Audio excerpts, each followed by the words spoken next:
So I'm Maja Fowkes. I'm a principal investigator of SAVA project, which we'll be introducing and talking to you about now. And this is Reuben Fowkes. He's a member of the SAVA team. We're both art historians and curators, and we are researching the environmental art histories of socialist countries in general. So we thought maybe we can start with giving you a little bit of introduction about how we came to research these histories and to start this project. Okay. And maybe just to begin, maybe just also to thank Yama and the whole team at Tselinny for making this workshop, this SAVA workshop in Almaty happen and make it possible. We're really excited. I'm also really excited to be here. Okay, so what you can see here is some covers of some of our publications, some of the books we've done, which kind of fed into what we're doing now, our current interests in the SAVA project. So we worked a lot together as art historians and curators on the history of Central and East European art. So, for example, actually existing Art Worlds of Socialism was a special issue of the journal Third Text that I edited, and then the Green Block is a publication which came after my PhD, which looked at the environmental art practices of the neo-avant-garde in Central and Eastern Europe. And together we published recently these two books, one looking at Central and East European art history since the 1950s. And the other book, which just says Art and on your screen, actually says Art and Climate Change. So, really thinking about this most current and pressing question of climate change. And that's our most recent publication. And really in the SAVA project, these interests in East. Yeah, just to say that the first a book on Eastern and Central European art, or Central and Eastern European art, has just been translated earlier this year into Russian, and the World of Art on Art and Climate Change has been translated into traditional Chinese. So if anyone is interested in other than English languages, it's also possible to access them. Okay. And so thinking about the Socialist Anthropocene and how did we come, looking at these art histories, looking at contemporary art and artist involvement with climate change, which is very intersectional question of all the ecological crises interacting with each other as how we understand it. We also work as curators, and this is one exhibition which is especially relevant for question that we are interested in our little research trip to Kazakhstan, and also today's topic of virgin lands. This was an exhibition in Kunsthalle Bratislava in 2021, and it looked at potential agrarianisms. So we're just going to show you some of the images to get the idea of what it was like, and tell you what was behind the exhibition, what was the guiding principle of it. Okay, so the idea of potential agrarianism. So agrarianism is not that common a word in English, but rather than agriculture, we want to talk about agrarianism, and the word potential is about thinking about what could have been, what's the ecological potential, what could have been different. We kind of took our starting point from the work of Ariella Aisha Azoulay, the decolonial theorist, and in particular her observation that potential history does not mend worlds after violence, but rewinds to the moment before the violence occurred and sets off from there. So she was talking about using this to talk about colonial histories in particular, but we were thinking about how that could also might be applied to thinking about the histories of the land, of land use, of agriculture, the countryside, of agrarianism, and what would happen if we went back before intensive farms, before collectivization, before monocultures. And different artists have made special works for the exhibition, such as thinking about the history of corn and how the kind of corn became a monoculture that we know now, but it has incredibly diverse history as well, or works about the colonial histories of Caribbean and the something that we now consider in terms of plantation or scene, were addressed, or the connection between European and African colonial and imperial histories between France and Europe and sub-Saharan Africa, and this is one particularly interesting in the context of of ideas, of pre-Virgin Land ideas, and this is the imperial French dream of making Sahara green and turning into agricultural land, and so this was one of the projects that addressed that as well.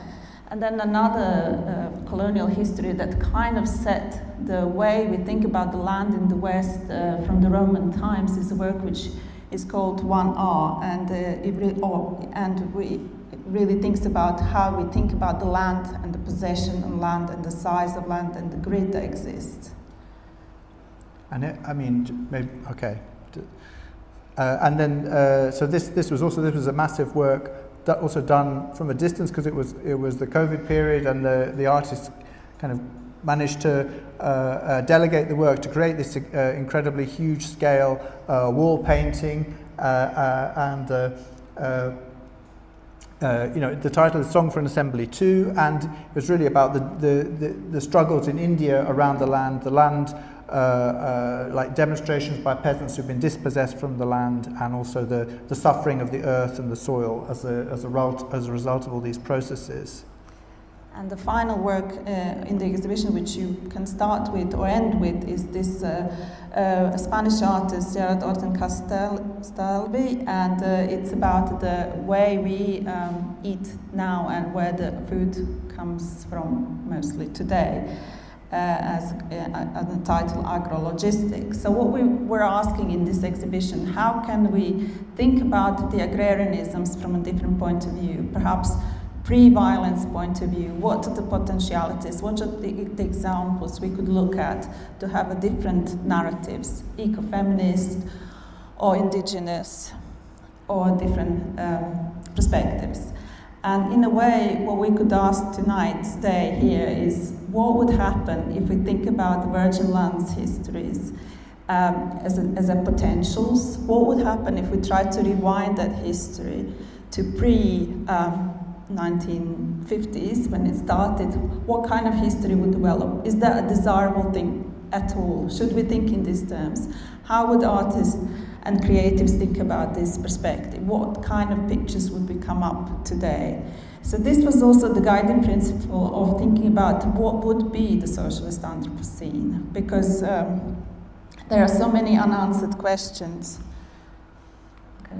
So this is where we come to the project on socialist Anthropocene, and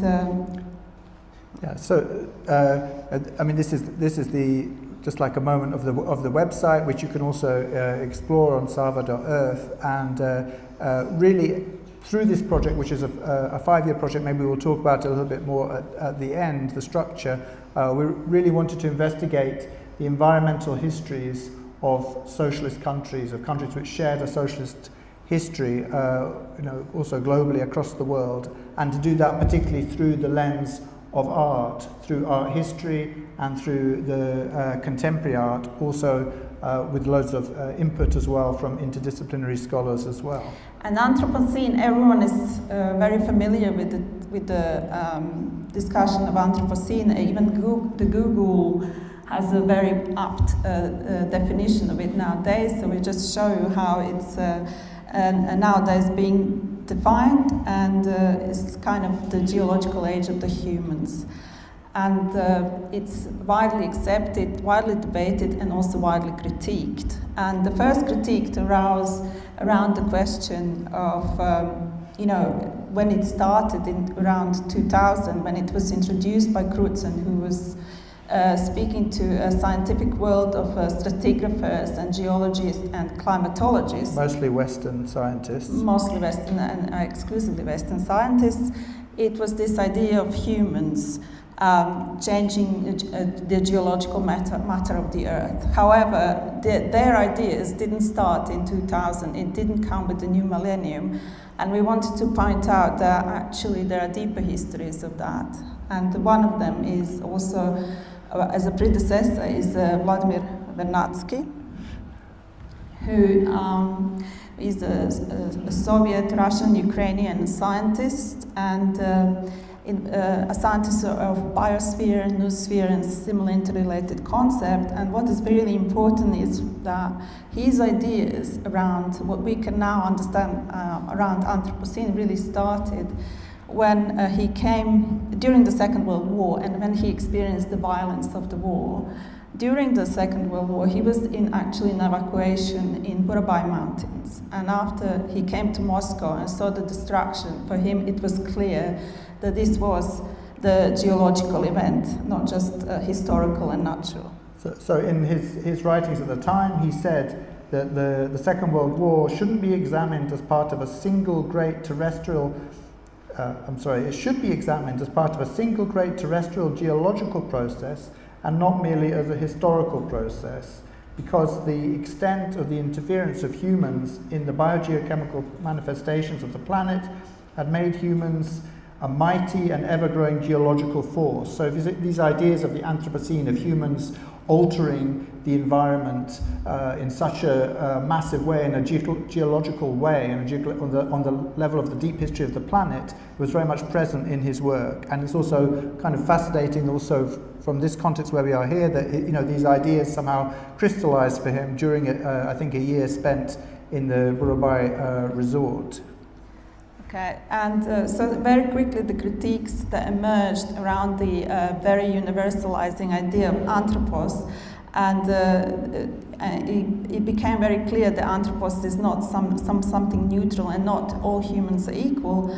So the most powerful critiques came from the understanding that perhaps the capitalism is the one to blame most, and the colonial histories that racial capitalism arouses from is perhaps the biggest reason why we are living with the consequences of the Anthropocene.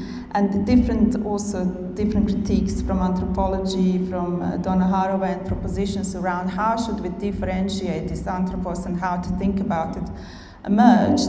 However, we want to say that very much they stayed in the Western Hemisphere, they very much stayed in the Atlantic Ocean, they very much looked at the West still being the center of capitalism, center of colonialism. It was those histories that they were addressing and those anthropos that they were orienting their critique towards.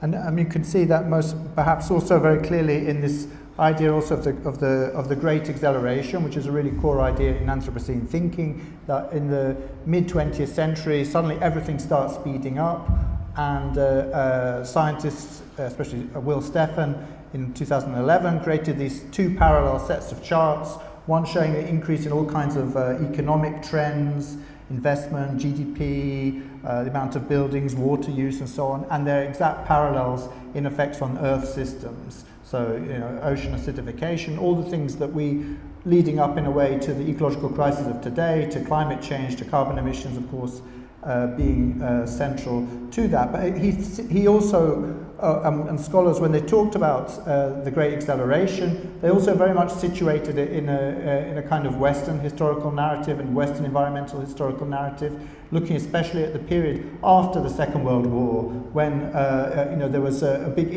expansion in liberal economic globalization, and they talk about like the growth of market systems after the Second World War. Yes, so we also want to question that narrative of the Great Acceleration as being a great acceleration of capitalism, and to look really at the 5-year plans as a particular socialist history of the Great Acceleration and how it all developed in this part of the world. And you can see similar, like massive, these charts where you see things going up, production going very up. It looks quite similar to the Great Acceleration charts, but of course it all started about a decade earlier with the first 5-year plan as well. And in the 30s, at a time when a lot of the West was in economic depression, in the Soviet Union, actually, economic output was growing by up to 600% over the period. So it's in this context of like trying to bring attention to those histories that we wanted to think, and just to bring. So we were going around the museums last few days in Almaty, and this was one instance where we thought this is talking about the socialist Anthropocene in local terms. So so this shows the growth in production also from 55 to 86, and as you see here, official data indicated that during the period, volume of production increased 8.9 times, agriculture 6.2 times, construction nearly 8 times. We have created 7 Kazakhstans, and in terms of industrial output, even 8. So when you read that in today's terms, and you think about, you can't help thinking about the parallel chart. What is the impact on Earth systems, of the Earth systems of Kazakhstan, but also of the whole world, of this model of constantly expanding growth and industrial production? So, as art historians, we wanted to look at these questions of how did Anthropocene work out in the socialist world, and we're looking at that through the prism of art and art exhibition histories. And this is one exhibition that we're looking at. The exhibition, is just the previous slide. You have to go back. Then. Oh, okay. This is no. Okay, yeah. So this exhibition is important because when the East European countries started to their socialist path in the late 1940s, the exhibitions from Moscow was also dispatched to teach the artists of Eastern Europe how to do socialist realism, how to do socialist art.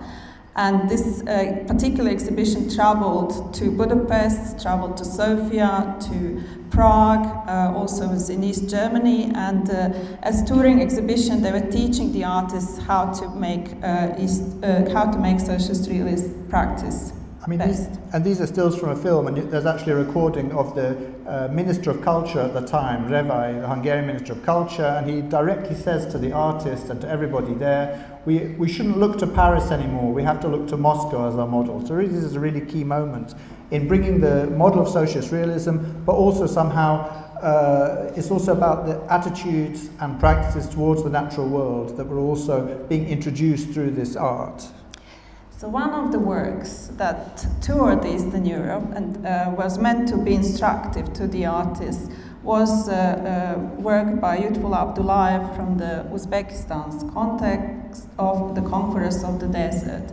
And this is a work from 1948, and it's kind of stands as a prehistory of the transformation or terraforming ambitions of socialism that happened in Central Asia, and it's a quite perplexing work with 4 figures standing there, including a woman, looking to the bright future. So this is the future to come that they are envisioning, and as we can see, there is a massive oil barrel behind them. There is machinery in place, and calling it a desert is also an interesting point of view when we see that it's far from being a desert if we are to judge on the vegetation on the slide. So just to go through some other works that were also in the exhibition. So Kodrati Belov's wood floating in the Irtysh River, also obviously clearly a river also that flows through Kazakhstan, and really this work, when you see it, it's making it's sort of a heroic statement about these processes of collecting the woods, harvesting the woods from around the river, and the way they floated them down the river. Actually, it was the majority of the wood was actually lost. It just sunk to the bottom, so it was extremely wasteful, and it really contributed to the deforestation of the banks of the river. Just as many rivers, all rivers really that flowed also through Siberia towards the Arctic were also denuded of woods in similar ways.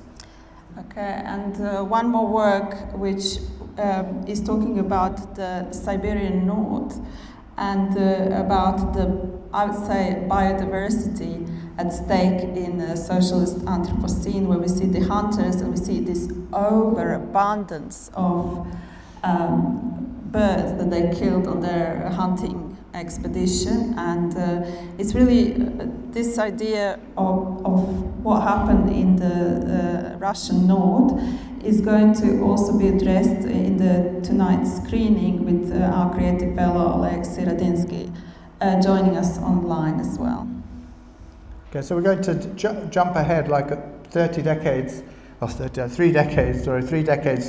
forward really to another exhibition that we look at, just to briefly talk about some of the works. And whereas the 48-49 exhibition was about bringing this Soviet model to Eastern Europe, by the mid-70s, this exhibition, about 30 glorious years, was framed a little bit differently. Soviet Union was just one of 10 countries. You can see it's all written in Polish there because it was an exhibition which toured to most of the countries of the participating artists, and Soviet artists were no longer somehow the leading artists, but they were just presented as one group of artists amongst many in the display, and you could just see how it looked in Warsaw. And for us, this exhibition is also significant because it's a way of pointing out how over time the socialist art and the art from socialist countries became a much kind of broader, more diverse category, and there are lots of different approaches and types of socialism that you could already see in that exhibition. And in a way that's also speaks to our approach in the SAVA project, where we're trying to not have a monolithic view of socialism, but to expand it and to consider different kinds of socialism as well, which is also helpful if you're looking for potentials as well, rather than just looking at this central, quite heavy Stalinist model that was associated with the 30s. Okay, so this is a different period. When we're looking at this exhibition histories, for instance, we're very much interested to see how is natural environment portrayed, what kind of works of art were dealing with nature or with the industrial landscape in that sense. And one of these works, which is important for our research, is also by East German artist Wolfgang Mattheuer, who was sent to as a part of delegation to Bratsk, and he portrayed this industrial landscape, but we think from a very different perspective than perhaps earlier socialist realist artists. And what we see here is very much a kind of divided canvas with the clouds gathering over the blue sky, and with pipes and infrastructures being crumbling and decay, and the trees are uprooted and destroyed, and there is not this overall kind of bright future that we saw in the early works. And this is somewhere where we want to question and think about, was it possible even in GDR in the 60s and in other countries to speak through the official art and still think in some kind of environmental terms through some kind of critical approach about what was happening in the landscape they were experiencing. One of these works is also his. It's by the same artist. And it's a tree is pruned, so if you look at that, you see a man at the top of a tree cutting down the branches, and you can't help thinking, what's going to happen to him when the last branch is cut off? Is he going to fall down? And you see his maybe his father and a child cutting up and burning the wood, and you can't help somehow also interpreting this as a metaphor for human responsibility for environmental damage, which is a theme which really recurs in Mattheuer's work. And the last exhibition we want to mention as related is also Art in the Age of Anthropocene, which we visited last year together as a SAVA team in Estonia, in Tallinn, which it was a very important exhibition because it was one which really looked at their own histories of Anthropocene. And they also had an important section on the natural environment and the agriculture. And so although it is a little bit different story than Central Asia. It's not about irrigation, it's actually about reclaiming land from the water and drying out to turn it into agricultural fields. And also, there's some really striking works showing how agriculture has developed by that time, by the 1970s, and you can't help thinking about the use of pesticides, and which is a problem which we're all so much more aware of now. And when the artists are depicting this, it does have a very dystopian feeling as well. Seeing this technology, this spraying everywhere over the landscape and the redwoods behind, you sort of feel the danger, the threat in the work.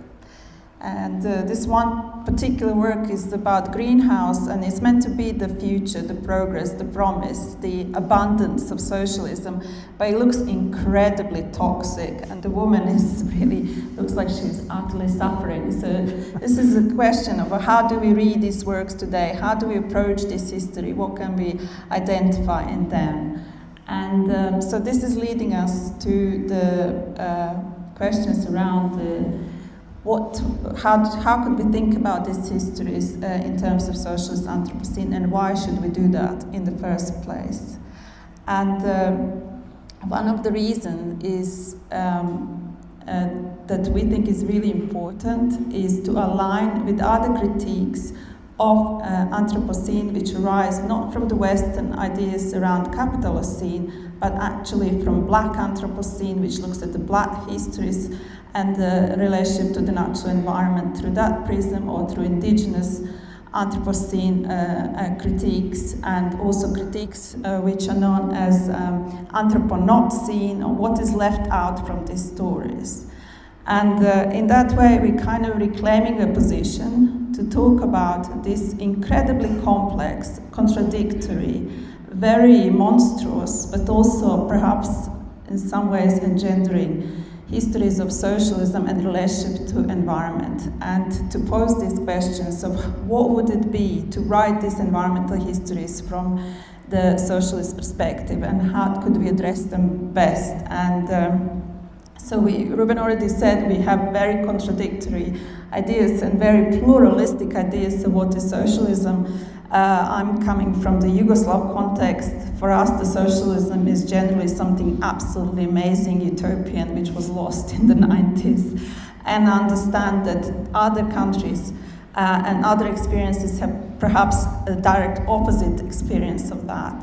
All these points of view we think are valid and important to address. And what we usually say is we should look beyond the East Europeanism, because we are so used to think about the regions and think about what is that we have to say about from the point of view of our country, or very specific histories of Eastern Europe or Soviet histories, and so on. But we think it's important to try to think about systemic differences. This is something that is systemic to socialism, rather to think about as a regional variance of it.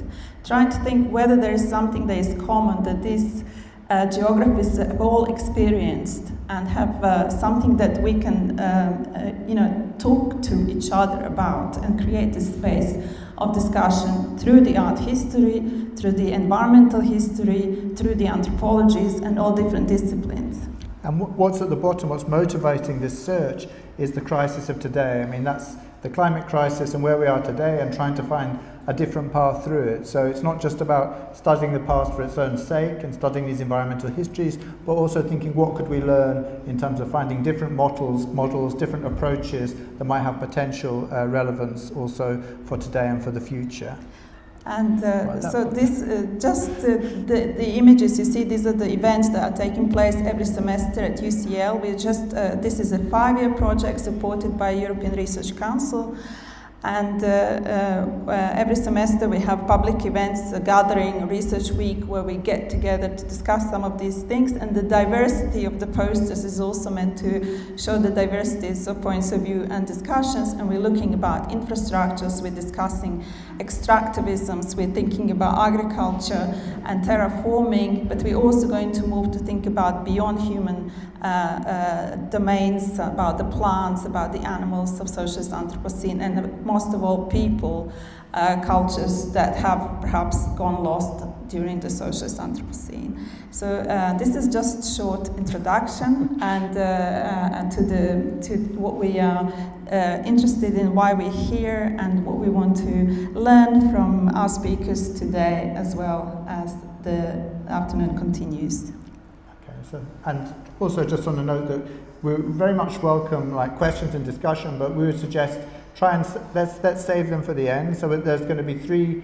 We just heard our introduction, and then we have two presentations. First by Alen Askar, who is who works at KIMEP here in Almaty.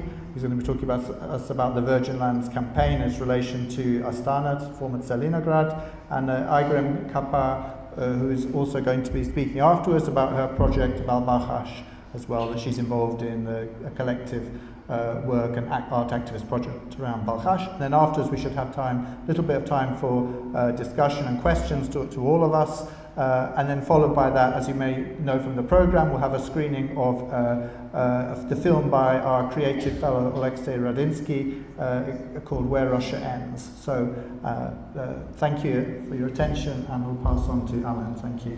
Thank you. My name is Alen Askar.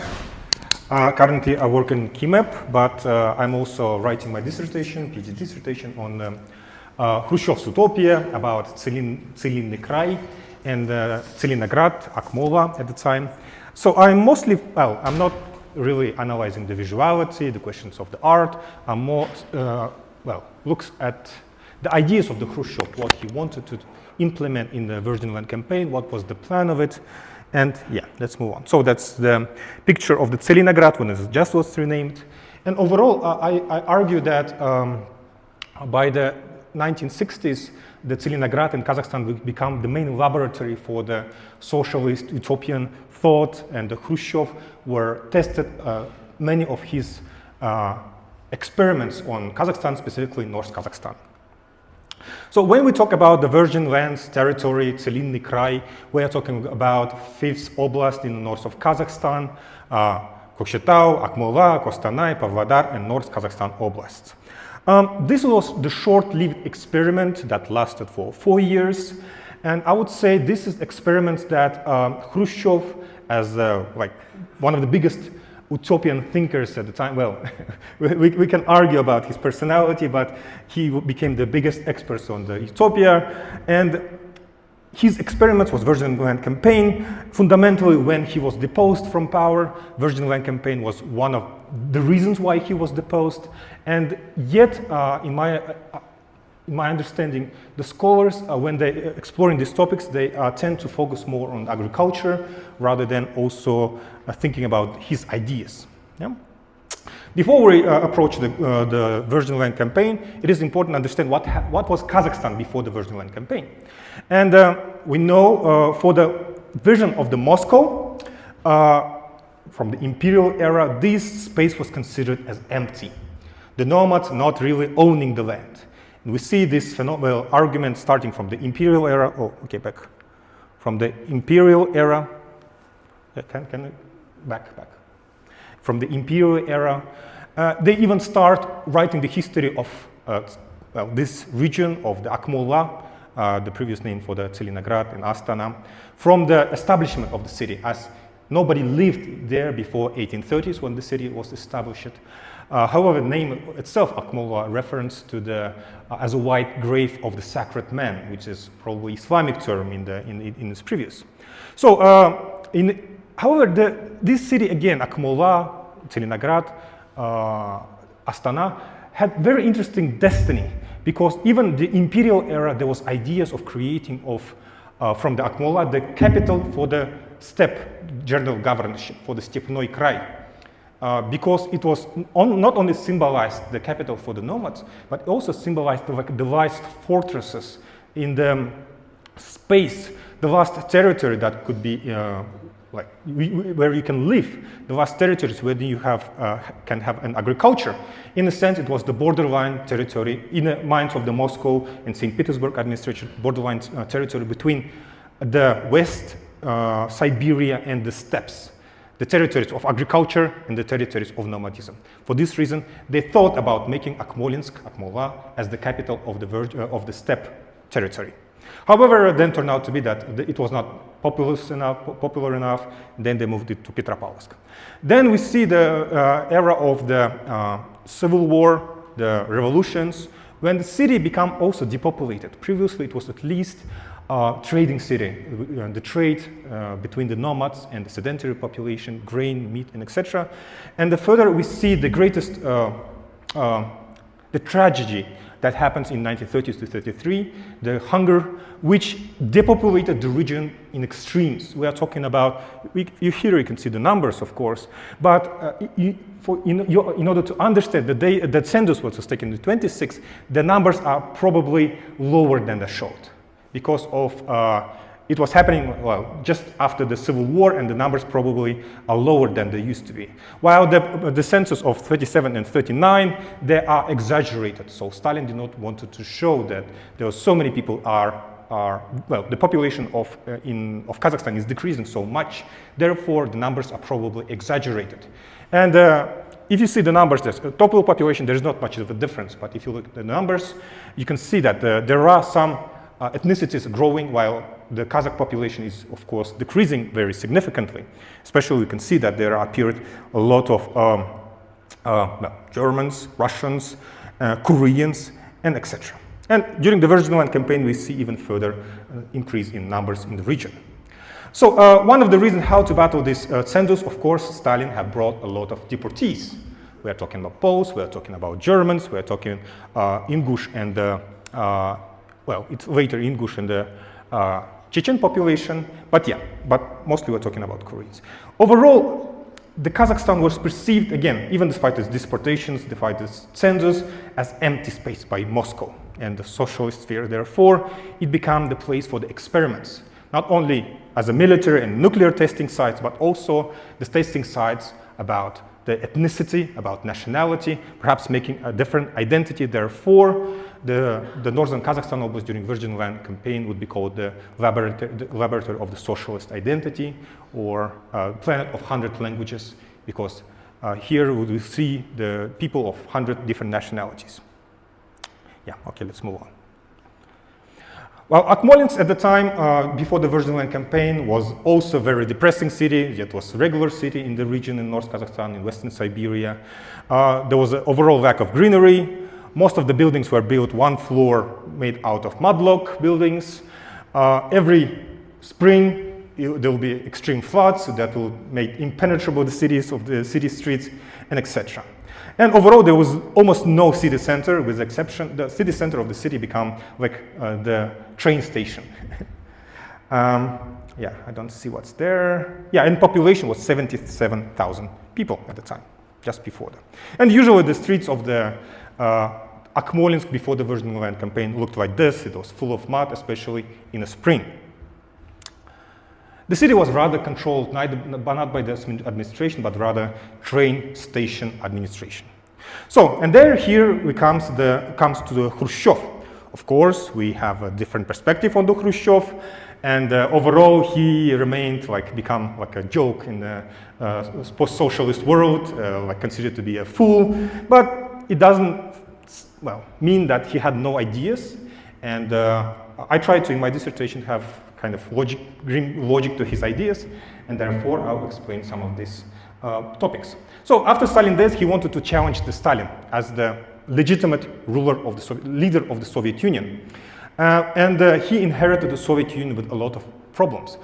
After the war, Stalin did not want to demobilize the soldiers for a couple of years, which led to a degradation of agriculture all across the Soviet Union. Therefore, we see a hunger in 1946-47, where at least 1 million people died from starvation after the World War II. We see other problems in the social sphere, ethnic sphere, the international arena, and etc. And this is the legacy that Khrushchev inherited the Soviet Union. And in addition to that, you have to understand that 25% of the whole Soviet economy was just a gulag. The KGB controlled 30% of the whole economy of the Soviet Union, which is extreme. And Khrushchev did not like this system, of course, and he wanted to reform the Soviet Union. And this reform of course, the symbol of it becomes the thaw period, the ottipel, in which he liberalized the political system, social sphere, when he closed the gulags, of course, and liberated 2.7 million people, rehabilitated deportees. However, it was all limited.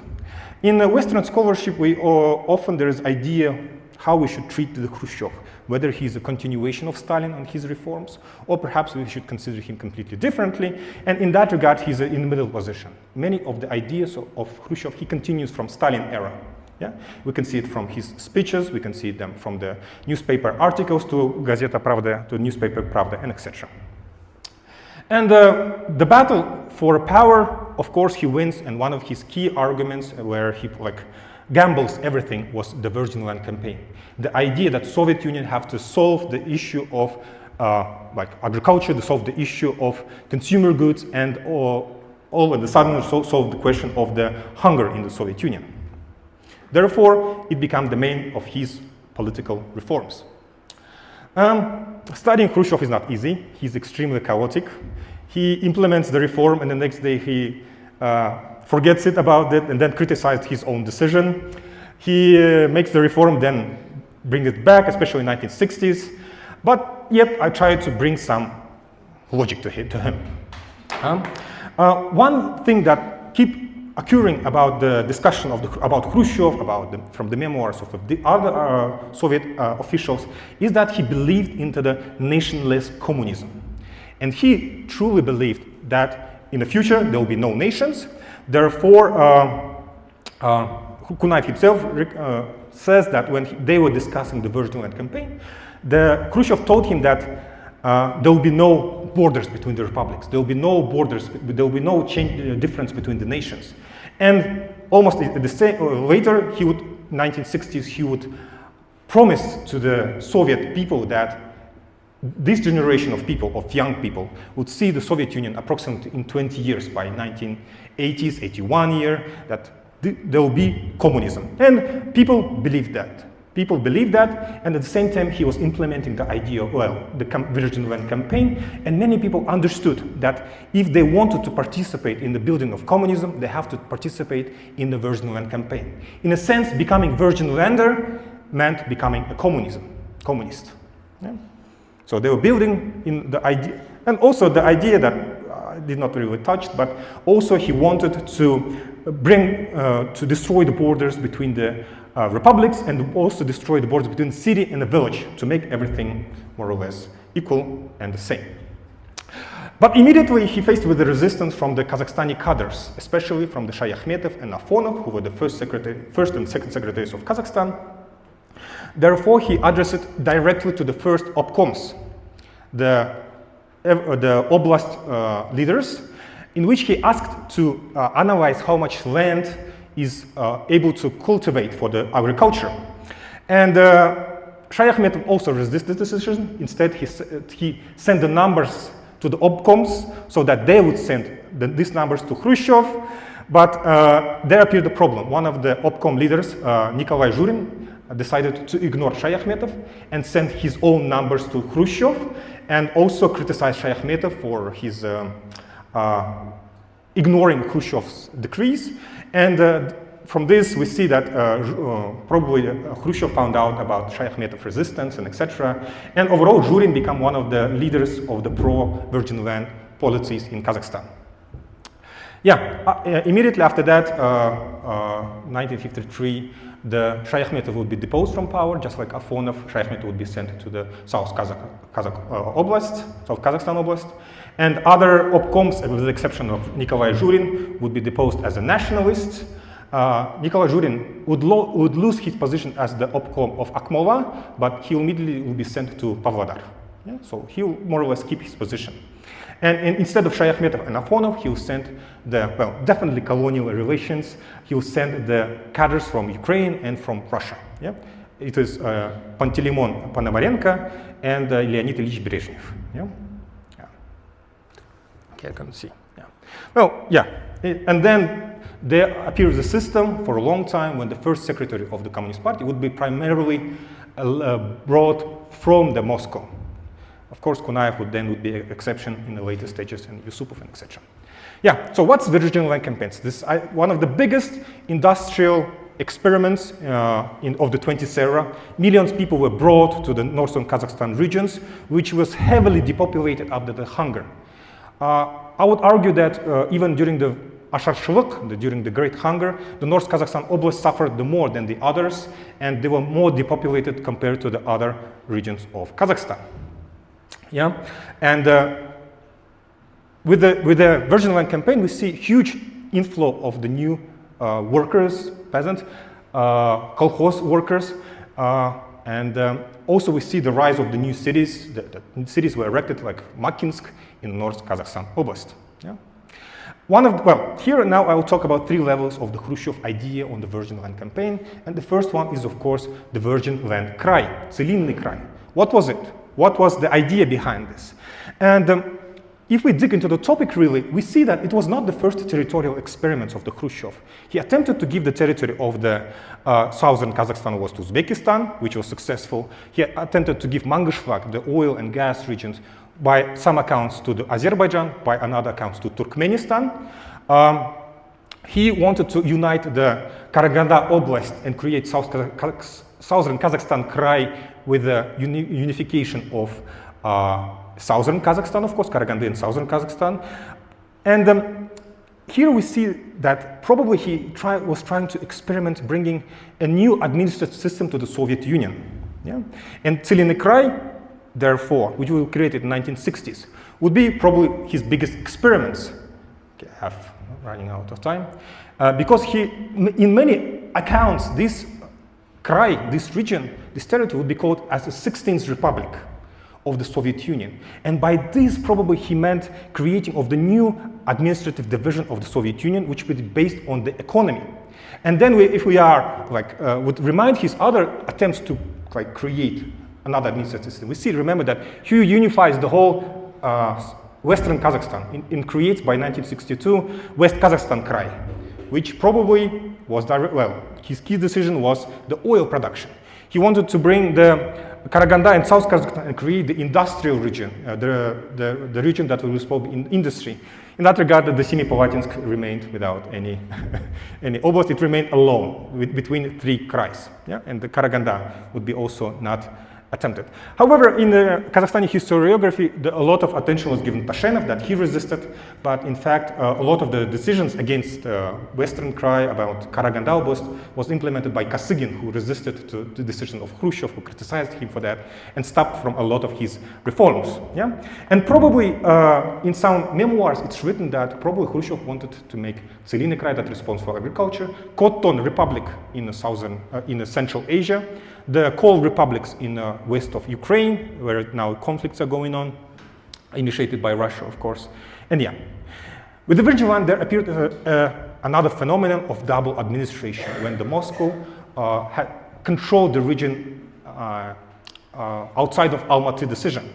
The funds would be given to Kazakhstan, then the decision on how to divide the funds would be given to Almaty, but then fundamentally the leaders like Zhurin, Sokolov, and Kolomits would argue that Almaty is unjust in towards giving the funds for the agriculture, and they'll directly go to the Moscow, and then they'll require that most of the funds would be given to the Virgin Land, and later by 1961, the Virgin Krai would be administrative independently from Almaty. Overall, these regions would be called Laboratory of Friendship of the Peoples, Planet of 100 Languages, because these Krai become a mini experiments of the Soviet Union and possibly the mini experiments for future Soviet Union. You talk how basically Khrushchev wanted to solve the issues of the different nationalities. As we know, by 1964, the most intensive era of the migrations, 2 million people would arrive to Kazakh SSR. Bulk of them are from Russia, but again, there is a huge bulk of them were Tatars, Bashkirs, and not only Russian population. In that regard, there is an even more surprising thing that brings the difficulty to the question, is that one of the first people who brought to the Virgin Land were ethnically Kazakhs from China, were brought by 1953, and we're talking about thousands of hundreds. We don't exactly know, but only in 63 63 to 65, 79,000 people were brought from China, where we see another case of communism and the Maoist epoch of radicalism at the time, and many people are running away from China to Kazakhstan, most of whom were ethnically Kazakhs and Uyghur. Yeah. Okay, let's move along. Yeah. And fundamentally created the idea, if you're going to the Tselinny, you're building communism. Therefore, if you are communist, that means you are Tselinnik. He creates such idea and they become widespread. Now we're talking about the city, because at the same time creating of and experimenting on Krai level, there was also experiments of creation of the ideal socialist city. And Tselinograd in that regard would become one of the primary cities in Kazakhstan. Many of the experiments, for example, building KHRUSHCHEV'S would be first implemented in Astana, well, Tselinograd, or Akmola, then in Almaty. And in that regard, the right bank of contemporary Astana was built as first ideal social city in Kazakhstan. Immediately after he created Tselinny Krai, they raised the question how we should name the city. Because Akmola, people told him that it's translated as white grave. So he wanted to translate it, and people are, we see that the administrator wanted to change it to KHRUSHCHEV'Grad, which he refused and instead called it as Tselinograd. Yeah? And it became the capital of the Krai, but also capital of the whole Virgin Land campaign, which happened not only in Kazakhstan, but also in Western Siberia, in North Caucasian region, in Altai as well. Yeah? Yeah. Well, the building of the right bank of Astana was, of course, under the context of the socialist city, the Milutin's idea about the architecture, about housing shortages across the Soviet Union, about Le Corbusier's ideas and modernism, but another, well, it's not a lot of time. The socialist city, of course, building it was based on the microrayons, and the key streets like Mira Street, contemporary Beibatchilik Street, would become the center of, like, window to the rest of the socialist world and the countries, that developing countries around the world. The idea was to demonstrate the success of this agricultural campaign through the city. And also the ideas, well, of course, the Milutian ideas about how the microrayon should function, that would be the areas of the people living in the borderline territories. There will be shops, there will be city center, there will be like kindergartens, hospital, and etc. The idea that all microrayons should be autonomous, they should be biosphere, and he divided the city into this way. And of course, Khrushchevka, building the Khrushchevkas, yeah. And in that regard, our main actor here is architect Rosenberg, who himself was from Pavlodar, who created many of the plans about how to expand the Akmola and Tselinograd from relatively small territories of the right bank, then expanded to bigger territories. However, later, by the 1961, he was not longer authoritative, because Khrushchev brings the architects from St. Petersburg and Moscow, and honestly, they are developing the ideas of Rosenberg about the Tselinograd, but making them bigger. And there appears the idea of dividing city into the three spaces. The space of the industry, where all factories would be located, the space of the people living in, like houses, Khrushchevkas, and microrayons, and the place of recreation around Ishim River, where people would kind of take a rest, and etc. Yeah? And a lot of the building was done by the Moscow cadres, by Moscow Young, by the Komsomol, which were brought to Kazakhstan. Yeah.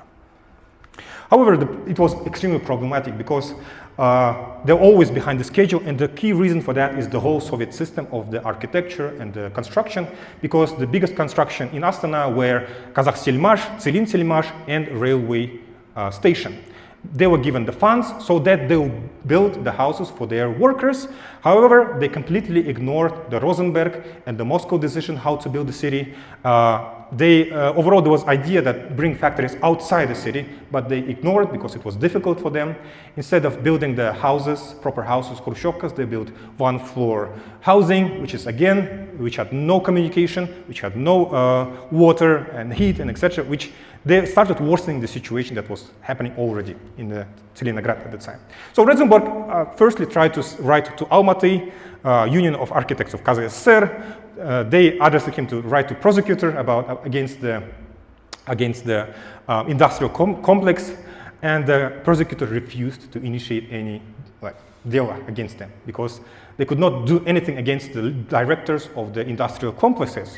And then he started criticizing Gorisполком, and later he offered to Khrushchev and to Almaty architects to reform the system of how the construction was going on. Instead, he advised centralized system of construction of the city, giving more power to the local Soviets, Karagandasovnarkhoz, and transportation organizations so that they would decide how to build and where to build.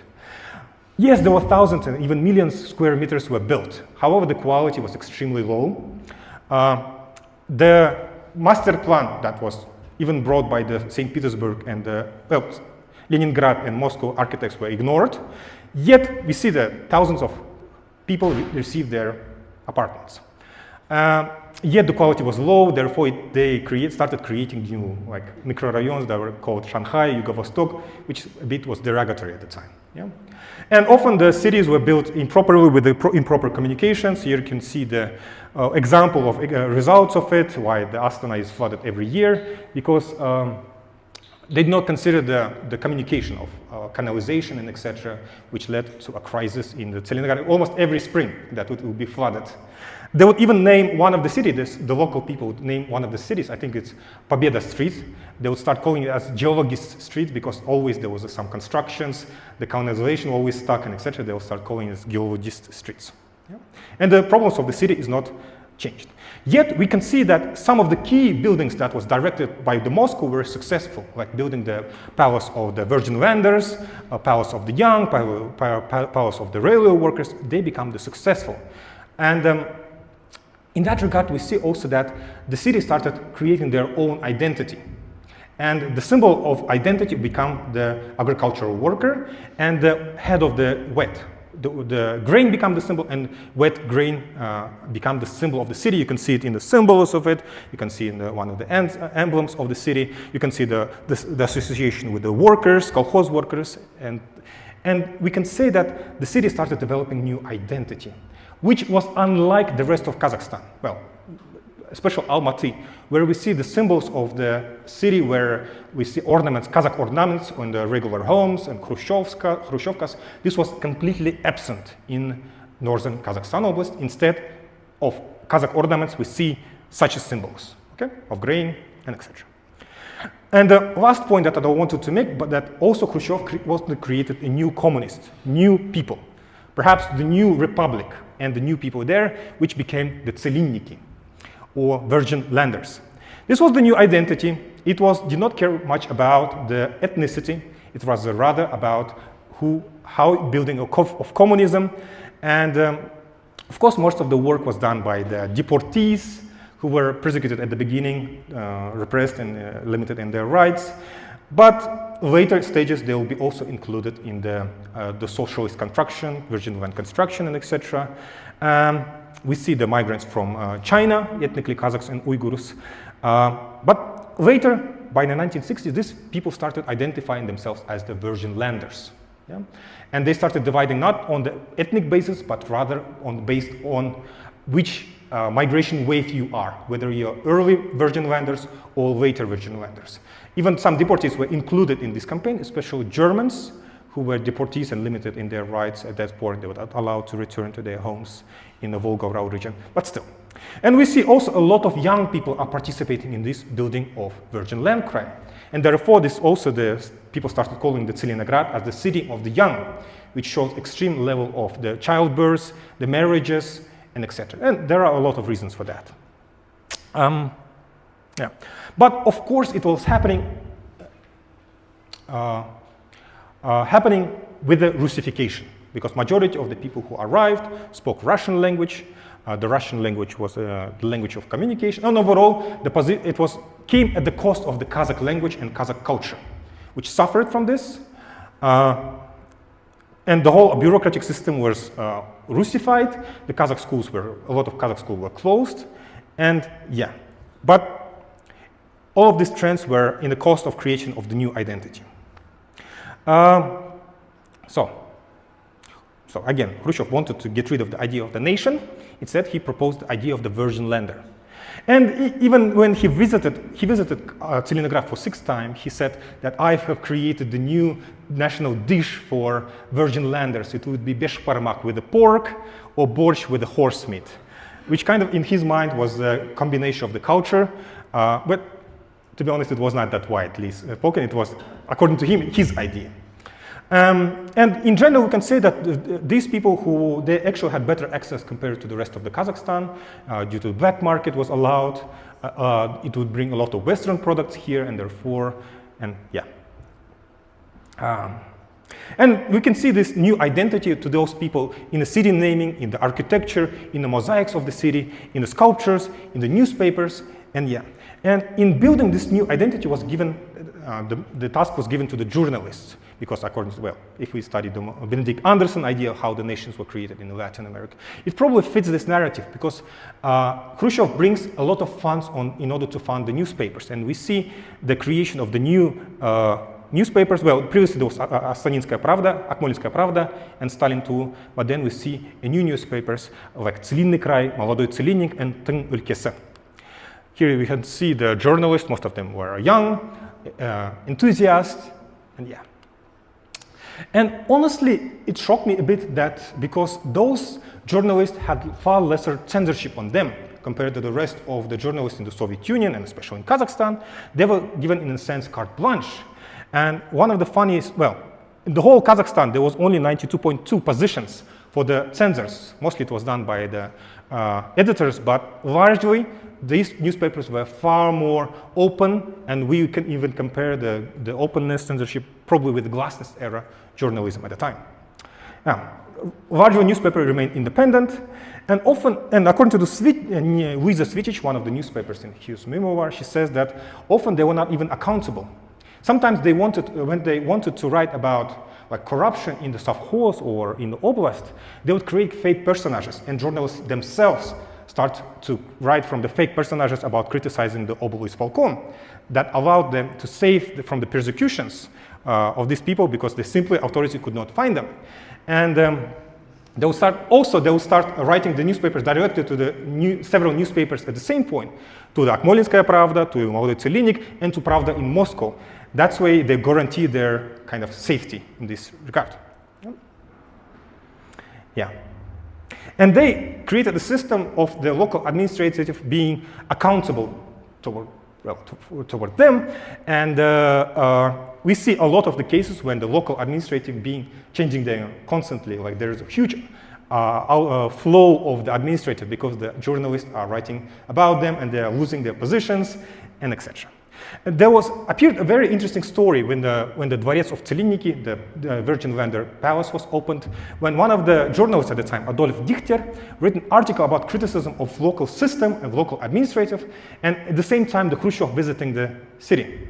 And they met together, and Dichter demonstrated him the criticism of it. He was at the time the journalist for the Молодой Tselinnik, and Khrushchev gave his personal protection to him. That allowed the Молодой Tselinnik probably to become one of the most freest newspapers in the Soviet Union at the time.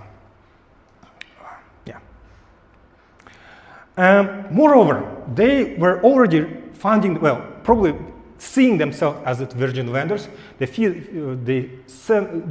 themselves as a communist, and therefore they started initiating initiative. The journalists, they organized in the clubs.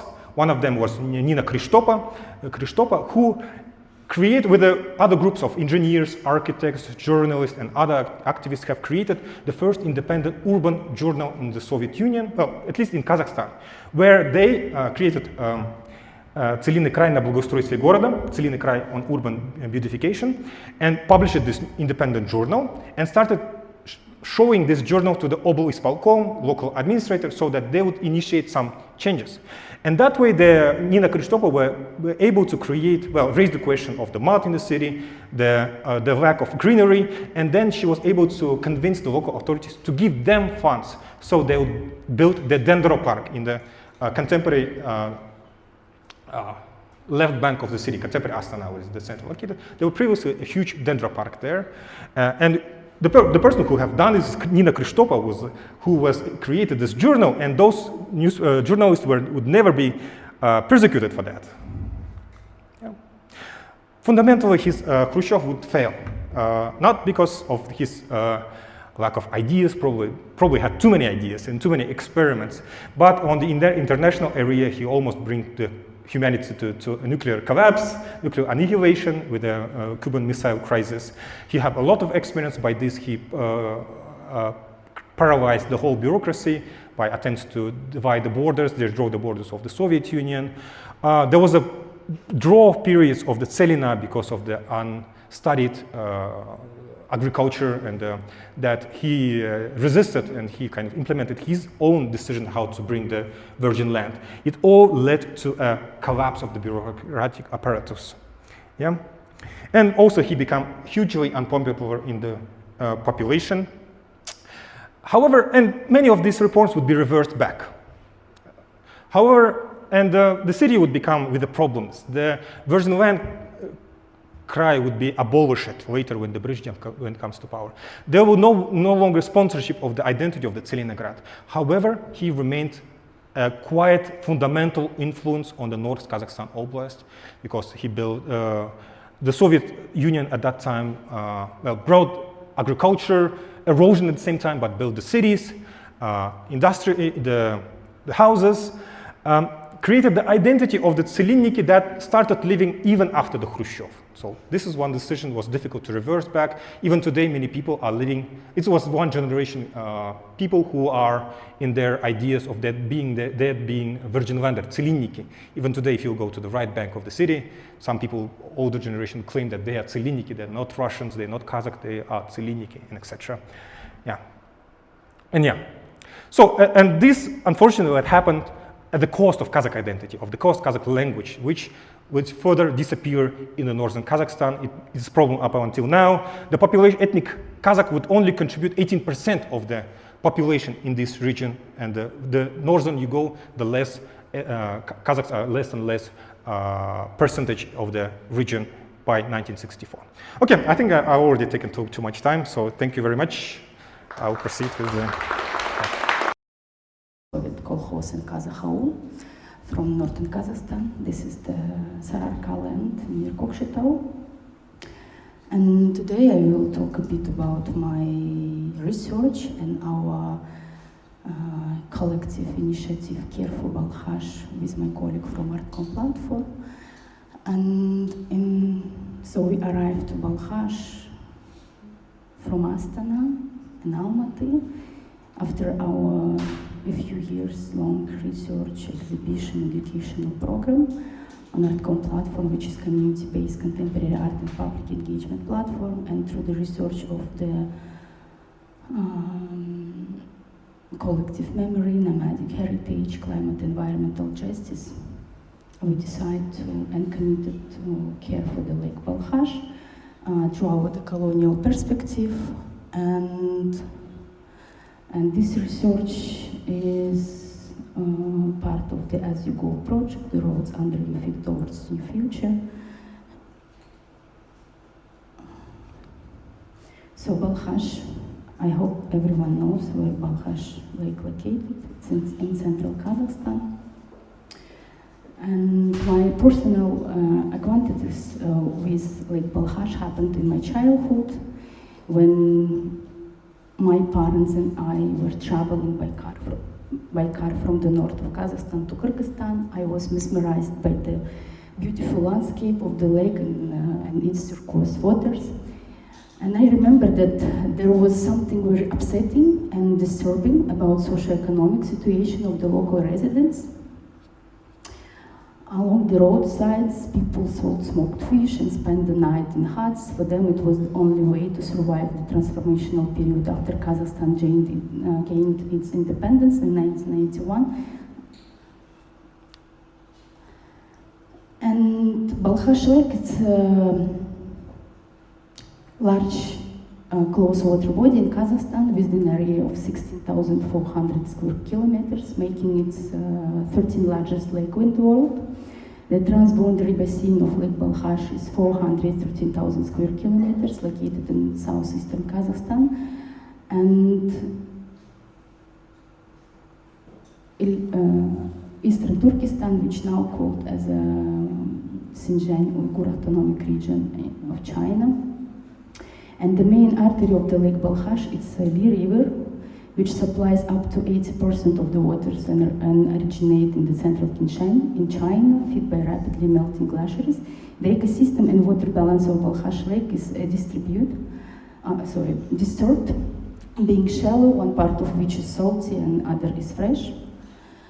And the region of Lake Balkhash represents the position of the Kazakh steppes, where the interests of China and Russia intersect. The Lake Balkhash basin is a zone of ecological and social crisis, pollution by the heavy metals, as cadmium and lead exceed the carcinogenic concentration threshold and affects the major cities linked by the river system with Balkhash lake plants. Non-sustainable water management and irrigation system. The water of the Alen River, up to 80%, are used today for agriculture and other anthropogenic needs, 70% of which continue to be irrationally used on the territory of Kazakhstan within the worn out and abundant irrigation system. Dramatic water level decrease and further desertification. According to the McKinsey expert group, by 2045, Lake Balkhash may lose up to 86% of its water. This situation is similar to the scenario of the drainage of the Aral Sea, and loss of biodiversity, and destruction of the native ecosystem, and the complexity of understanding the cultural landscape as a palimpsest when one era erases the layers of the others, thereby creating gaps. The cultural landscape of Balkhash in the wide public imagination represent mainly only through Soviet ideology.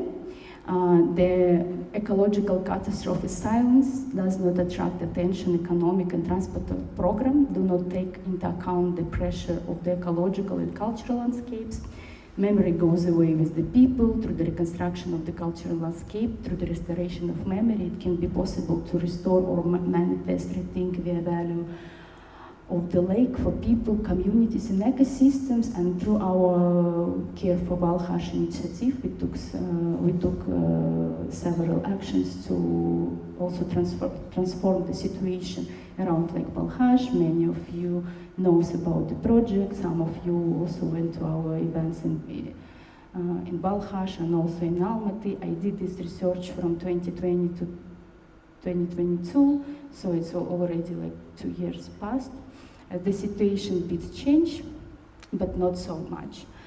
And the cultural landscape reflect not only the interaction between people and the environment, socio-economic and political process in space and time, but are also a source of a distinct imagination and memory.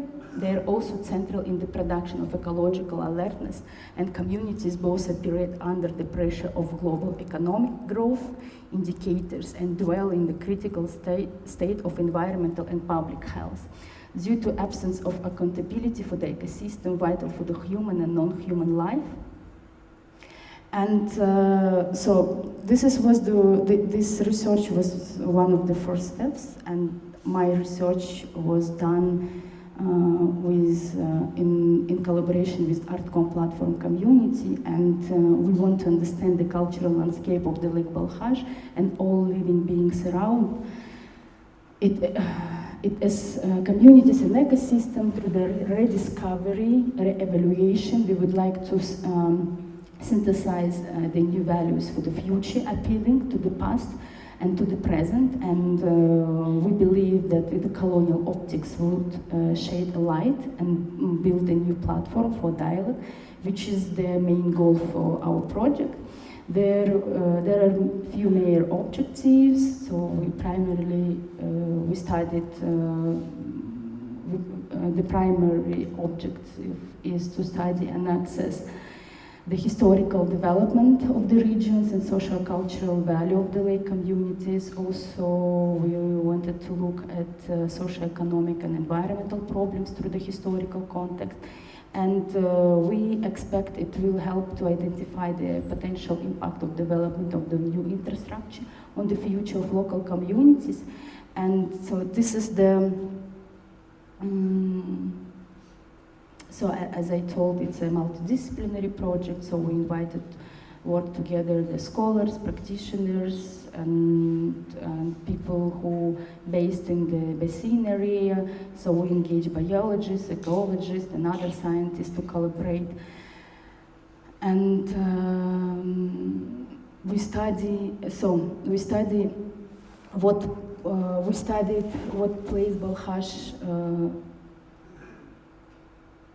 We study what place BALKHASH Lake takes in the imagination of the local residents and their ecosystem of scientists and researchers, of media and geopolitical dialogues of contemporary artists and cultural practitioners.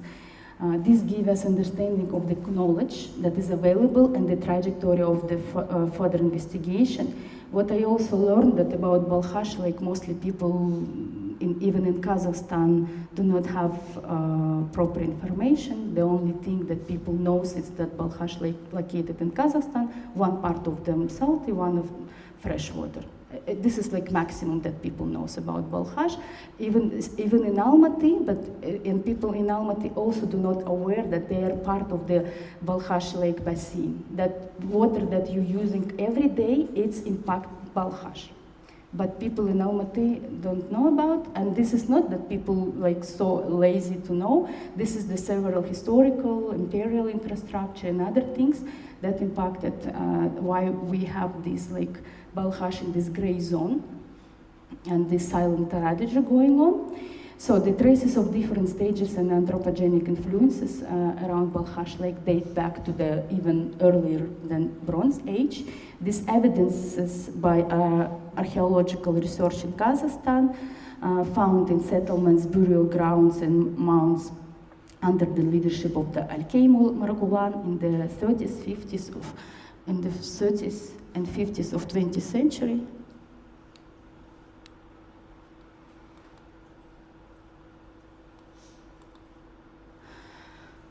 And also rock paintings, petroglyph investigated by Alan Medoev in the 60s, climate change, pre-industrial metallurgy technology, steppe logistic, migration flows, the ancient Silk Road, political process and other factors influences the development of mixed farming, pastoralist, sedentary urban lives, and nomadic communities in the Middle Ages in the Iley Valley and BALKHASH Lake basin.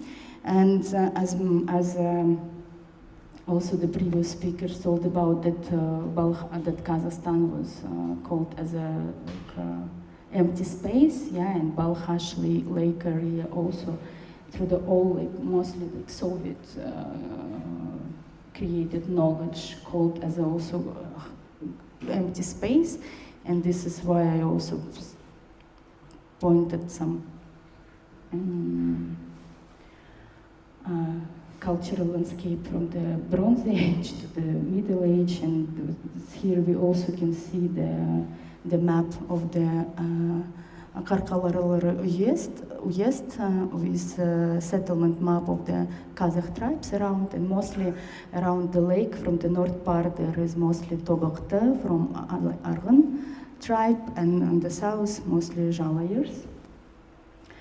And in the so as I mentioned already, that the main economy and culture and socially this area was used by nomads, and and many also like archaeologists, historians also learn about the area and did research about the area, and cultural landscape of the BALKHASH basin through the prism of archaeology was studied by Renata Salai and Jean-Marc Demon and others from Laboratory of Geoarchaeology in Kazakh National University. Unfortunately, we do not have enough data and research about the current situation of the BALKHASH Lake, but I also have a good news that our Ministry of Water Resources just recently started to work with some French government institution to do a proper research. This is one of the impact of our project also. And with how the situation also changed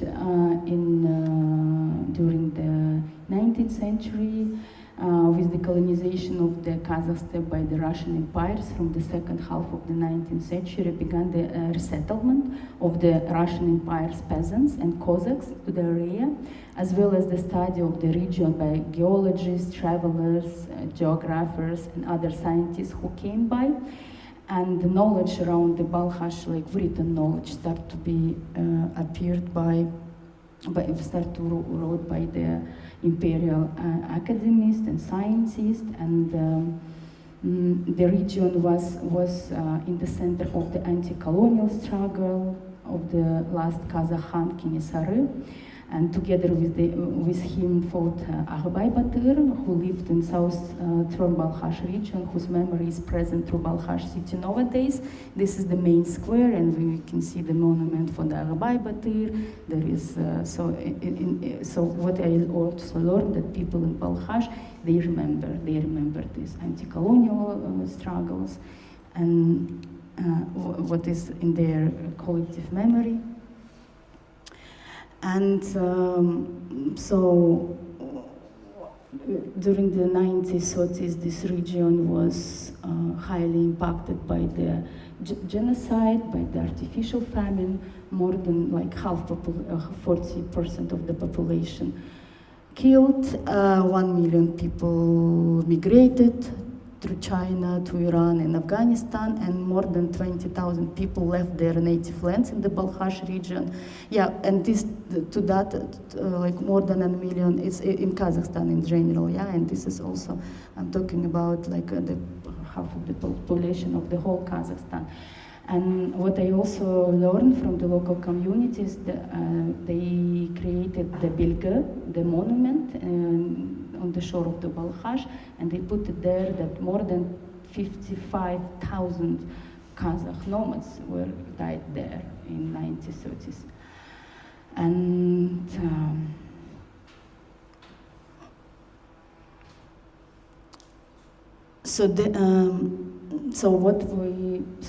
these photos actually also can be seen in the Kunaev Museum, yeah, because Kunaev was working this in BALKHASH for some years. And this is the photos. This is especially this place called Karamuran, and this Belga sign is just in front of. So and this is the evidence that like these nomads moved to BALKHASH with this hope to survive, and some people, of course. And nowadays, like how I also learned about that, if you will ask some teenager in BALKHASH, like, what is your name? Like, and second question, what is your tribe? And mostly people like can tell you that. So my family moved here during the Ashashalik. So I'm from this tribe and so. And even in like young generation, and this moment is like their like daily life.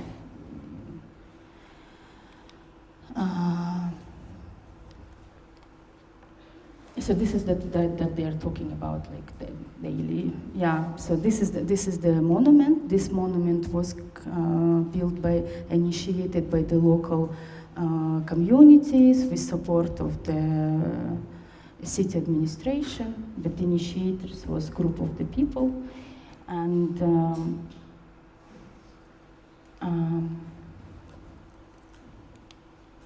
and this is the sign. Just next to this the photo of this yurt that you just saw. So on this sign, this sign means like here. Yeah, monument. The city of the BALKHASH began here, there. So, and these two parallel stories in one, just like 200 meters between. So, and this sign is like about how great was the story of the Soviet, and just you just like going like 200 meters, and you see how the story wasn't glory for the local communities. So another moment, another layer of the cultural landscape of BALKHASH. It's a BALKHASH camp, like BALKHASH camp, which was a part of the Gulag system. And yeah, and this is also about первостроители. This is so many people also moved to BALKHASH during the 40s, begins from the 30s, 40s, 50s, and they mostly from the whole Soviet Union. And what is also important, that BALKHASH belongs, actually the rulers in BALKHASH city, they ruled the city directly from the Moscow. Actually, BALKHASH never was the real like city, like also connected to all Kazakhstan infrastructure. Even today, we cannot reach BALKHASH directly from Almaty by railways roads. You can only fly, or you can arrive to Sarshagan and took taxi and go there, because everything was extracted from there directly. And and with the advent of Soviet power in 1922. So in here we like see a project of socialist modernization, accompanied by the eradication of traditional ways of living, forced sedentarization, collectivization, artificial famine, and so this is what I also learned from the local journalist. Her name is Tamara Grigorieva, and she's from Karaganda. And mostly BALKHASH known as a place of the people who built the copper smelter plant. But in 1935, BALKHASH was settled, a branch of the concentration camps where Japanese prisoners of war, Lithuanians, Poles, Jewish, Ukrainians, Chinese, local intellectuals, all objectionable to the communist Stalin's regime, were exiled. They built the city and the plant, but little is known about this. The information is based on the memories of the prisoners who survived. And Tamara Grigorieva says in her book Map of the Gulag, prisoners were the first builders of the city, as well as the engineers, scientists, and specialists of the Moscow metro system. But mostly when people in BALKHASH talking about of these like people who built the city, they think about the engineers from the Moscow metro system, from the people who moved there to work on this on the copper smelting factory, but the people will really forget about, this official narrative, forget about the people who was the prisoners in the Gulag camp systems. So in 1950s, so this is actually the Palace of Culture, which was also built by the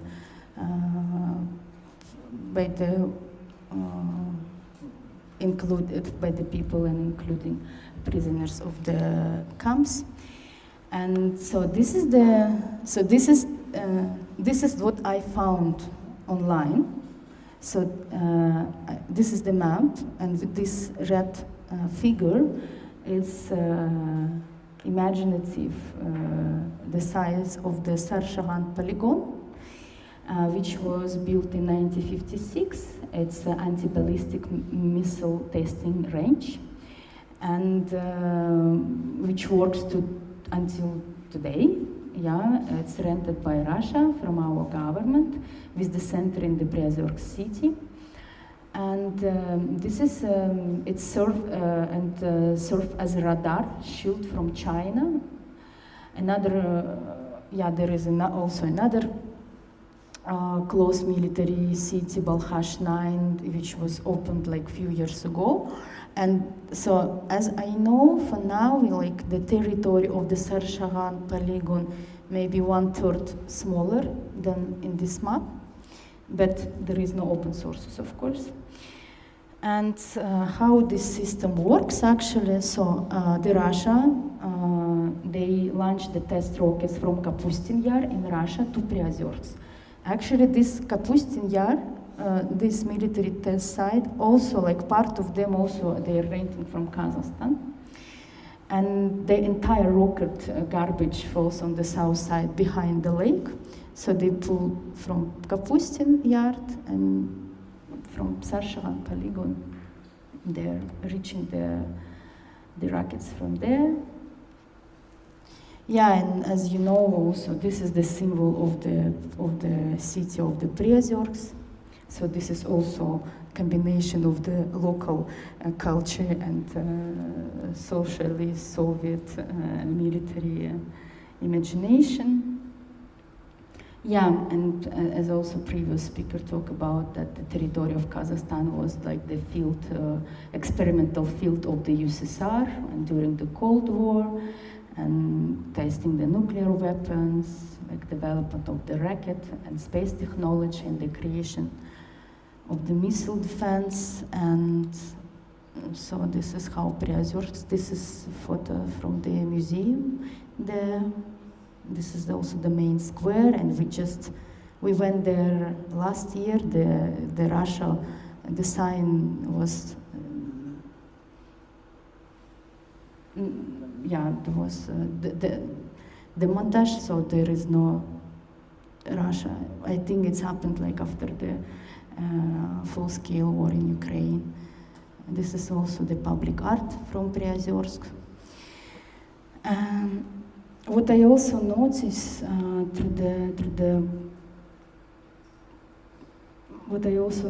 from the literature and poems that, for example, one of the poems that was written by Kenya Nazarbayev, and he talking about the lake in such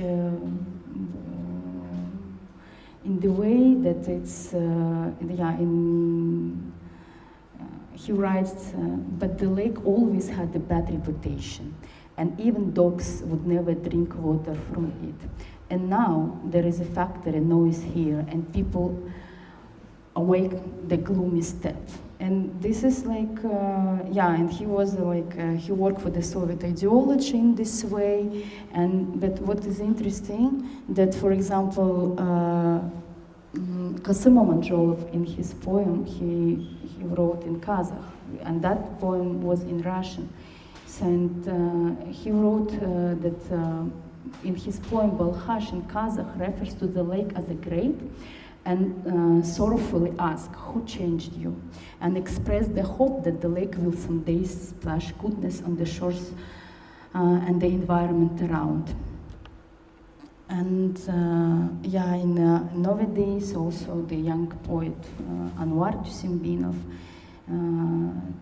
turns to image of the lake in his album like BALKHASH Dreaming. It's actually not only the album that the group itself calling BALKHASH Dreaming, where he reflects on the geopolitical position of Kazakhstan as a transit corridor with Western Europe, Western China, criticized the corrupt government of Kazakhstan and the state program that they called modernization of public consciousness, and named Ruhani Zhangharu. The visibility and accessibility of cultural codes in the landscape of Lake BALKHASH can help in the formation of intercultural awareness and value for the local communities, authorities, and decision makers. This is the potential area of research, and given the status of Lake BALKHASH as a specially protected area, historical and cultural heritage can contribute to achieving sustainability in the environmental, economic and social spheres in the region. And yeah, in this area of the copper smelter, I found this like banner that says like, let's build the future together. And my question was about what local people thinking about the future, how they imagine their future, because this future, what this copper smelter Kazakhstan company imagine, yeah, that they're still there. And for example, like Davlet Agha, what, I forget his second, Davlet Agha, Kozhakov, thank you, Tonya. Yeah, Davlet Kozhakov, so he's a local historian and archaeologist, and he works as a director of the local historical museum. So in his imagination, that the future of the region should be, since it was the best way of living there, it's a cattle breeding. So for them, it's a future. For him, it's a future where how the region could be more sustainable nowadays. And like local people who works in the city administration, for example, Yerken, he think that the new technology or like solar energy project could be also contribute for the sustainability of the region. Our government now, like actually think that nuclear power plant will contribute for the sustainable development of the region, and we will have the referendum in October, 6th of October, and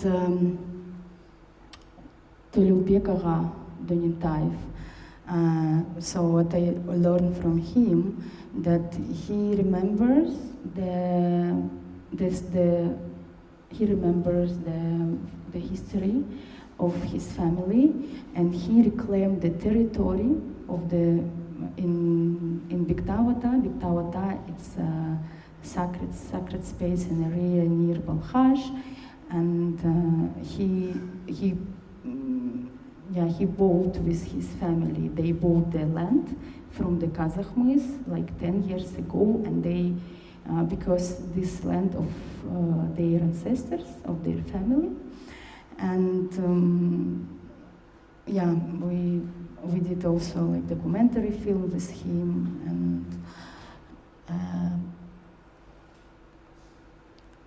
so this is the photo from one of our programs, Art Collider, BALKHASH Astara. This is it was after the lecture with the Rymkul Bilalovna. Rymkul Bilalovna, she's a local ecologist. She works more than 30 years. And she shared with us that in 90s, the people was looking into the tubes and was like dreaming that there should be that they should start to work, because for them it's a symbol of the future.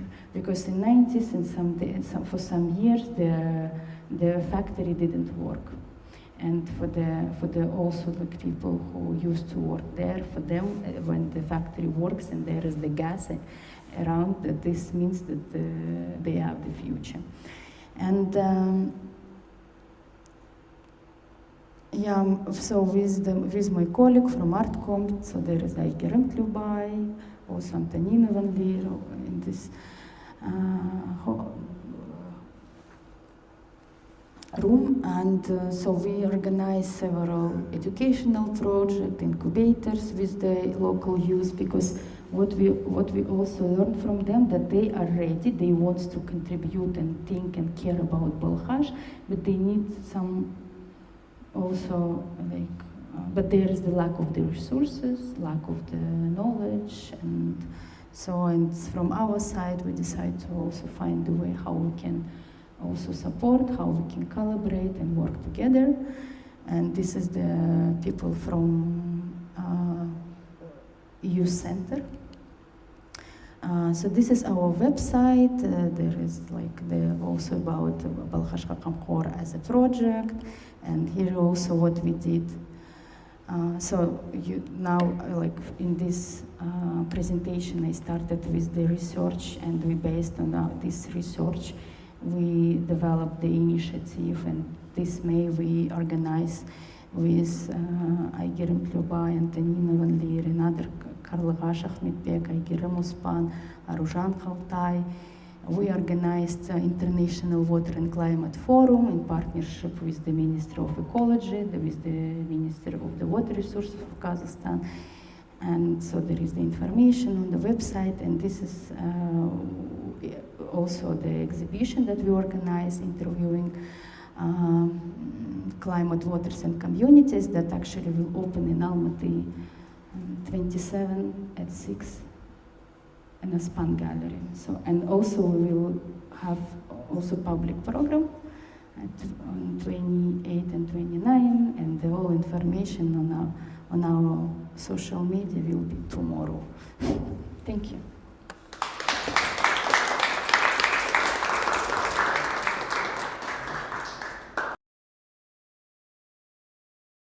So, how Virgin Land or Kazakhstan was viewed in other socialist blocs in Eastern Europe, in terms of how the territories, the space, the water issue here in Central Asia, perhaps we are seeing it from a Kazakhstani perspective, but what about the rest of Eastern Europe, Baltic states, for example, Estonia, Latvia? Perhaps you can know better than we do. Or Central Asia in general? I think that's like an interesting question, but certainly something which would be good to research. I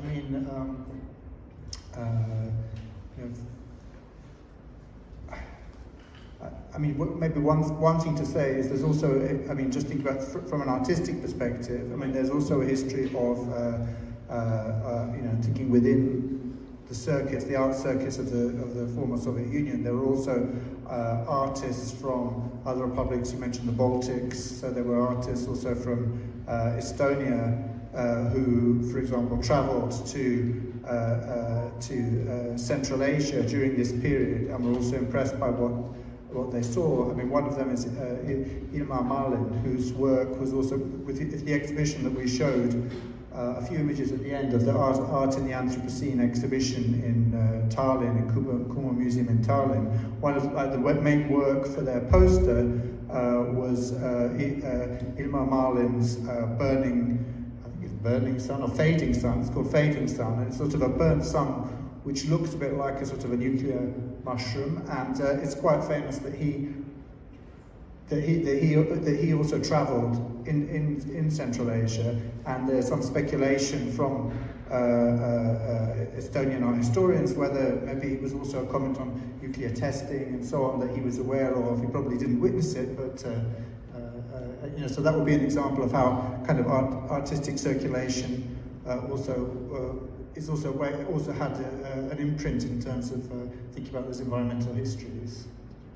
And I'll just add that it wasn't very well known. So it was this barriers that existed between the socialist countries in Eastern Europe, and you didn't know much what was happening between Hungary and Poland, or between Czechoslovakia and Yugoslavia. You also had no ideas, not so clear what was happening beyond the in Soviet Union, and then especially if it's Central Asia, it was so far away, and all we could hear or what was known would be these mega stories, mega narratives of nuclear testing, of a space program, of virgin lands you would probably hear about, but nothing, you didn't hear so many other things. And it is only after the collapse that really the discussion could open up, and recently, unless you're a professional, it wasn't well known. And only, I think, in very recent years, that's thanks a lot to the we come from the art world, I would say, thanks to the artists and curators which come from Central Asia, which are giving us more clearly these perspectives, but also the scholars are taking part in the discussion, and it's much more accessible now than it used to be some time ago.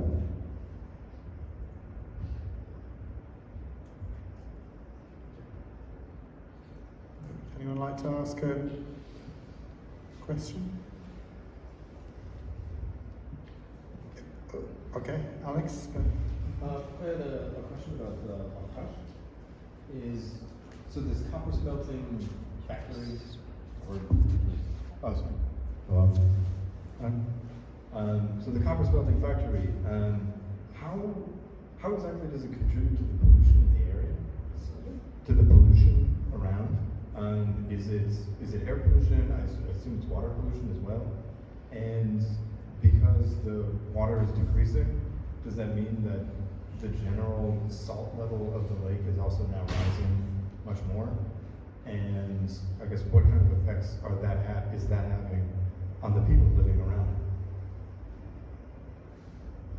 Thank you. It's because of the sound system, but I think I understand the question. First of all, so this copper smelter plant used to also impact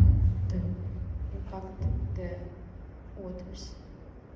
It just like recently, maybe 5 years ago, they stopped to also pollute to the water directly, but they maybe 6. Yeah. So now they're polluting air pollution because they're having this like high gas emissions. And every fourth person in BALKHASH city have the problem with the health. Every fourth. I mean, in Karaganda, there is not open data, but for example, in Karaganda, people, and like every person, like every family in BALKHASH having like cancer. Yeah, one person at least. So for now, also, but from the air pollution, the lake also pollute because all of the gas, also the gas also through the mirror of the lake also goes down, and also polluting like underwater waters. This is the situation.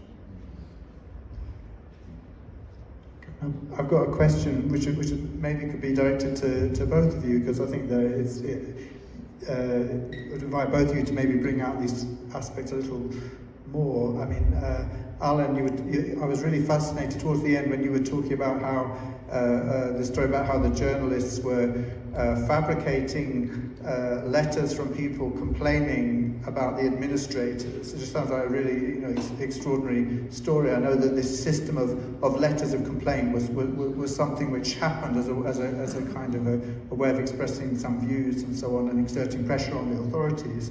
And you also mentioned this first independent urban architect or urbanistic journal, and I wanted to know both for the letters and also for the journal, what you've looked at in the 60s, was there a kind of an environmental aspect, or how big were environmental concerns around pollution and so on in the kinds of letters that were written of complaint, and also in the stories, in the critical stories in the urban journal? And Aigerim, if I could ask also a similar question. So you mentioned briefly the poet Kayam Amanjalov, and if I heard right, I think you said about something about how things have changed or something like that. Was that also, and that's already I think was in 1948, so it's like extremely early as well. Was there?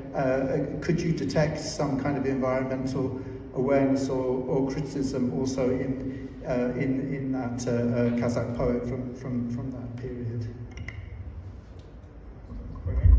So in a sense, the journalists became the fourth estate in the Virgin Island campaign, because they could directly criticize administrators, the corrupt or unqualified administrators in the kolkhozes.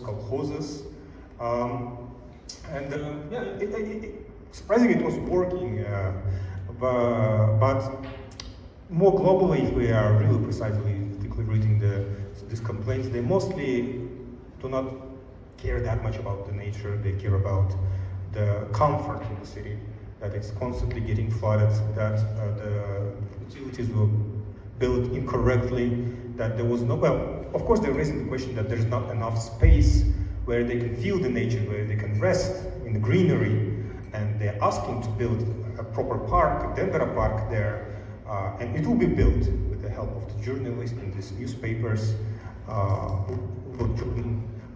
Almost all of the left bank of the contemporary Astana would be a huge park with places for the children, places for forests, like trail, and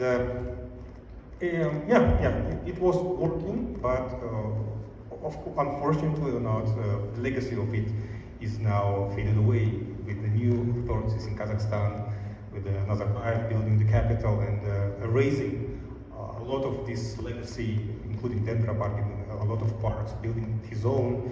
And this, in a sense, he battled this identity in general, the Verdenländer. Because one of the reasons, well, we can see it clearly that the first thing that he does, well, not first, but one of the things that he does, he closes the museum for the Virgin, well, or the Tselinograd. There's no museum of the Kraevechesky museum, there's no city museum there, and nobody knows where the legacy of it, which is kind of interesting that the city has the museum in their name, in its own name. Jump to another topic. Yeah, definitely. From the Kasım Majolov, it was a critique about the extractivist practices on the shore of the Lake BALKHASH, because if you are from there or you are just visiting, you can just see how all the infrastructure built around, and it was also in 1940s, but already at that time the situation was difficult, and from the journalist, from the position of the journalist of that time, there wasn't any critique because it was earlier. It was during the Stalinist time, so there wasn't like direction from the Khrushchev. Let's make this oddity visible. Yeah, this was another story, and I also met Jean-Paul Bashar. He's a local journalist, and we with Artcom platform team, we did a documentary about him, and he during the 80s, late 80s and early 90s, he worked in the local newspaper, and he did the interview with a lot of people, but who mostly work on this factory. But when he started to asking them about their life in BALKHASH in 1930s, they start to talk about the famine. But actually, this information he recorded, but he couldn't publish that information anywhere, and he just collect the data. And after that, he wrote several books. And yeah, now this information also available for us, for example, but through his creative perspective.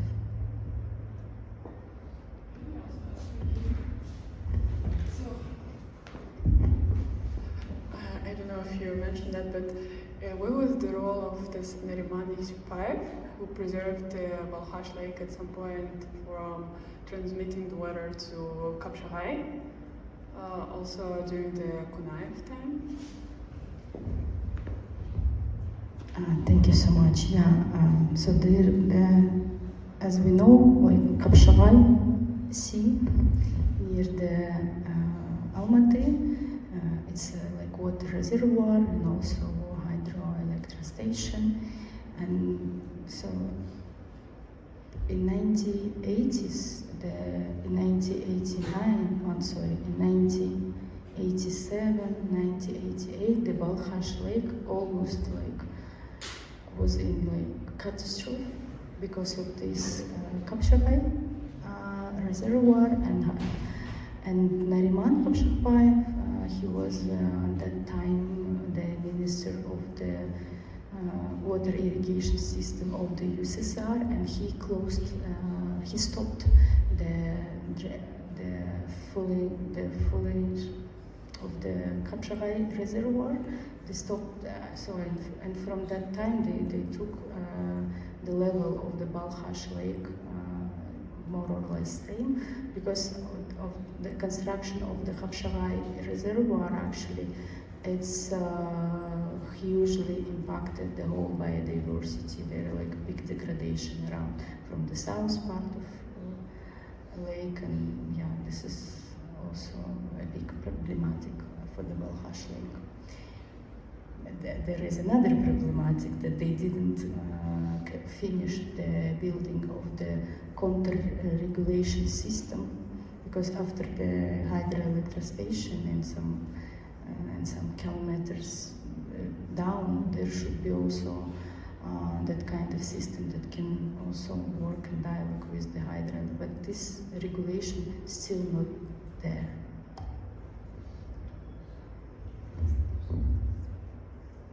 So, last chance to ask a question. Okay, yes.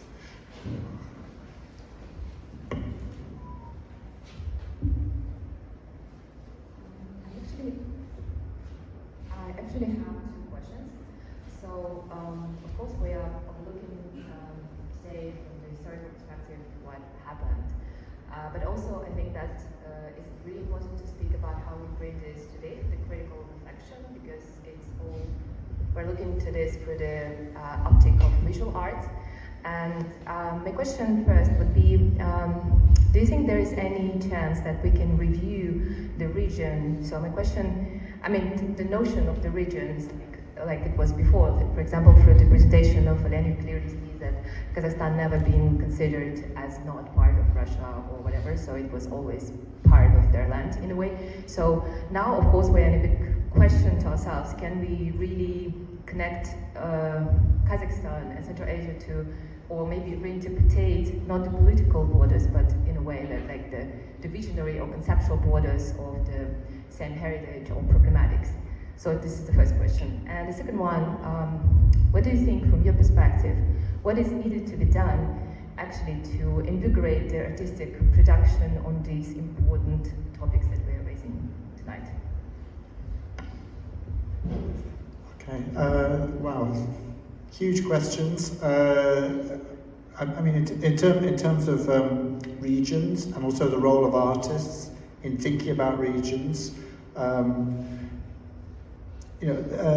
artists have great potential in thinking of connections and in spaces which maybe don't follow political borders and boundaries, and can make some and can challenge them and so on. And just what comes to mind is from a slightly different geography is a Hungarian artist, Tomasz Szentjoby. So he lives in Hungary. He's a new avant-garde artist who's still active and alive, but since the late 60s he was working as one of the most experimental and kind of bold artists working in Hungary and Central Europe, and he created a map of Eastern Europe which imagined this green zone he called it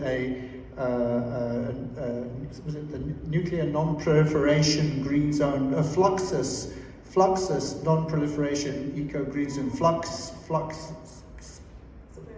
It's very complicated. So he created an acronym for this space, and he made a map which was coloured in green and went over the political boundaries of the Cold War and different national boundaries down the middle, and kind of encouraging through art to think about this space, about what's together, about what people have in common, from the point of view of environmentalism, anti-nuclear perspectives, and kind of thinking outside of and also thinking outside of the military-industrial complex, or what he was very critical of. And one of his other main ideas was that that every artist should be given a minimum subsistence